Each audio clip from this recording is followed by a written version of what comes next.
So guys, a massive welcome back. Hi again from Epic Discovery. How are you doing? Hope you're good and well. This here, does it ring a bell? As I lift the camera, it probably does at this stage, doesn't it? Basically, this is the big horseshoe that we found in the last fish, me and Dean. Now, I've got a tape measure, just to give you a bit of an insight in how big this bad boy is. We have, that's level with, let's have a look and see. That is 20 centimetres, or just short of 8 inches long. We have 180, yeah, 180 centimetres, oh sorry, 180 millimetres, which is 18 centimetres wide, which is just over 7 inches. Boy, he was a big horse then, wasn't he? So we can see, right, it's still nicely fresh and damp from coming out of the bottom of that canal. Have a look here, right here. There's a piece of glass actually embedded in it.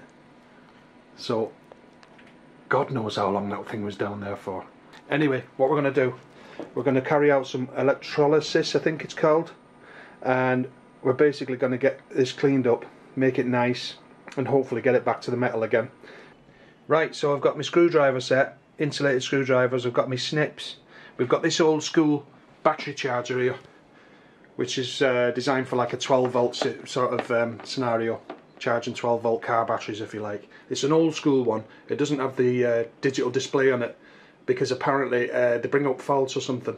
The new ones, that you're much better using an old school one really, to be honest. And I've got a good old fashioned multimeter here also, and what I'm going to do, I'm just going to measure the output voltage from these two crocodile crips and ensure really basically that it's the correct voltage that we're going to be using for the electrolysis. Oh, by the way, this charger's on loan from a friend of the channel. He's got his own channel actually that he's going to be developing, and we're going to give him a shout out in the coming videos, Dean and I, when the time comes. The only thing is, we have no plug, so I'm going to have to borrow a plug off something in the house and basically attach it to that so we can get some power generated. Right, let's do this. Right, so I've just been at the garage, turned the garage upside down, came across a plug top and I've fitted it. So here it is, the horseshoe's here, ready to rock and roll. And what I'm going to do is I've got a file here, a fairly light gauge file, and I'm going to, which end will I do? Will I do the top end or the bottom end? What do you reckon, guys? I don't know. I'm thinking of doing the bottom end because number one, you've got that big lump of glass in the bottom end that I'd like to see detach. And also, I want to find out what this is, this flat plate type thing. Is it part of the horseshoe? Was it like a little, was it a plaque? Was it even ever on a horse's foot, I wonder? Do you know what I mean? I don't know. So I'm interested in revealing some of the secrets hidden behind this rust at this very spot here. So what do you reckon? We'll do the bottom. Yeah, we'll do the bottom. So, okay, I'm going to file a bit of the top end there to reveal basically some of the metal underneath. So the connectivity then from the crocodile clip is going to be pretty good. Look at that metal. Yes. Right, we've got this bicarbonate of soda. I'm just going to basically empty half of the contents of that into the tub, like so. Right, and I've got the amazingly technological stirrer. Put that into action. Right, it's probably going to go a little bit cloudy, the water, which it is actually, yeah. And we'll leave that settle, shall we? Right, that looks like it's settled nicely.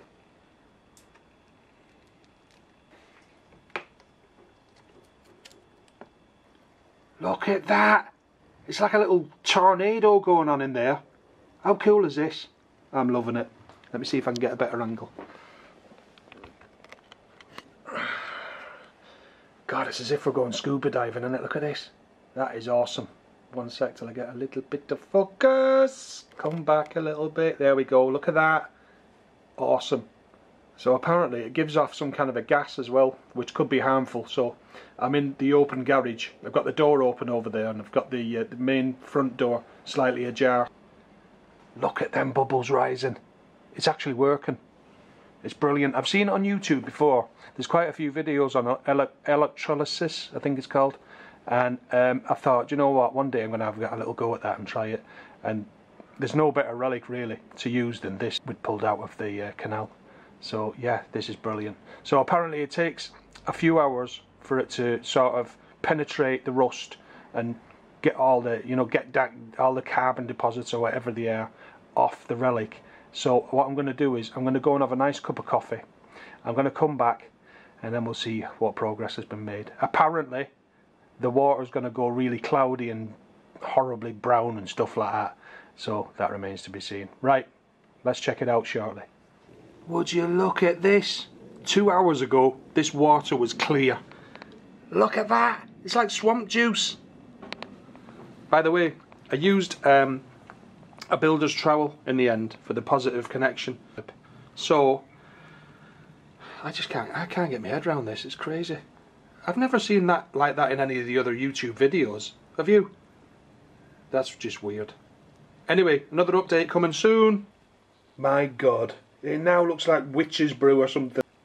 Right, time to change the water. Right, so day 2, and I've got my helper back again. Yay! Dean's just filled up the container, as you can see. So the difference it's made from day 1 on the Horseshoe is pretty remarkable. Right, my little helper's going to add the bicarbonate of soda again, once again. So you can see it's going to get a little bit cloudy. There we go, let's get a bit of focus. Right, hump it on in there, Dean. A load of it. Honk it on in. Get it in, go on. Good man. Good man. Oh! Loads. Right, give it a stir. Awesome. Stirring up a storm, Dean is. Stirring up a storm. What does this stuff do? It creates the conditions for electrolysis. In other words, it makes the water conductive. And so this stuff goes in pancakes? Yeah, believe it or not, yeah. So it's really good for that kind of thing. But leave in the comments, guys, exactly what this does, because we haven't got an idea what we're doing. We're just making it look good.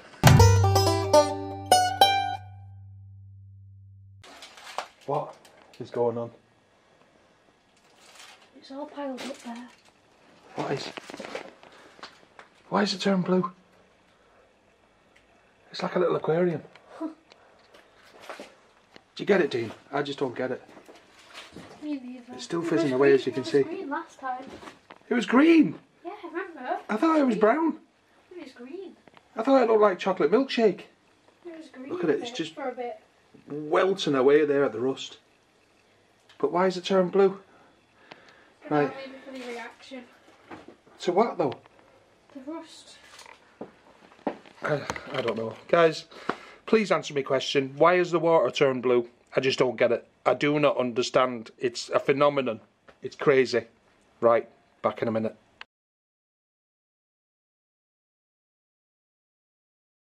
So, what the heck happened there? We just don't know. The water changed colour. Me and Dean reckon it might have something to do with the copper in it. Now, where's that piece of wire, Dean? Where is it? We've lost it, haven't we? Right, back in a minute. What have we done with that? We could just use this. Where the heck? Oh, I found the wire. So we found it.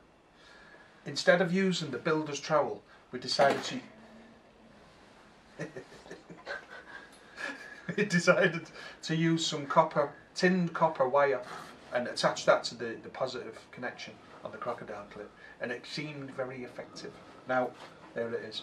So, based on some research that me and Dean have carried out, we looked on the internet and we've seen that some roofs on, say, big city buildings and stuff like that, they are actually made out of copper, and furthermore they actually turn a greeny blue colour from the weather. and the rain, you know, the elements of acid and things like that, and the weather that hits them over a period of time.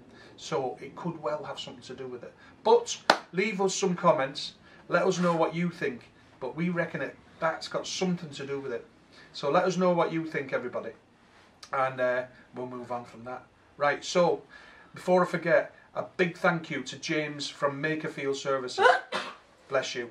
From James from Makerfield Services for supplying us with the battery charger to carry out the whole thing. We couldn't have done it without you, James. Thanks a lot, pal. Big thumbs up to you. So without further ado, we're going to give you a quick little flash of the horseshoe. There it is. We're going to have a closer look at it in a little while. But for now, we've come up with something brand new. We've come up with a brand new feature for the channel, Dean and I, haven't we? And it's quite interesting. It's called Fact or Fiction. It's called Fact or Fiction. So what we're going to do is we're going to come up with 2 or 3 little quirky facts that might well be fictional. And we want you to decide, is it fact or is it fiction? So without further ado, Dean, have you got a fact for us? It's you first. Is it me first? Oh, sorry. So I've got my clipboard ready to rock and roll. Fact or fiction 1. If you lined up all of the people on the planet, they would go round the world 56 times. Dino.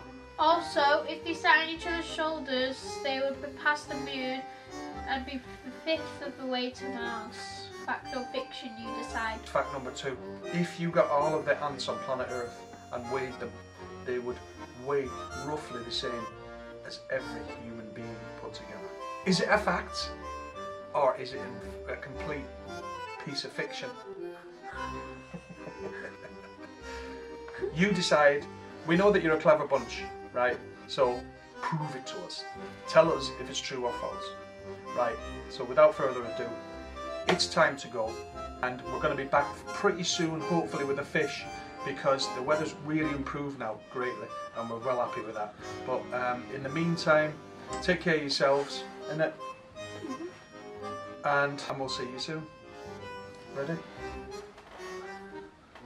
Boom!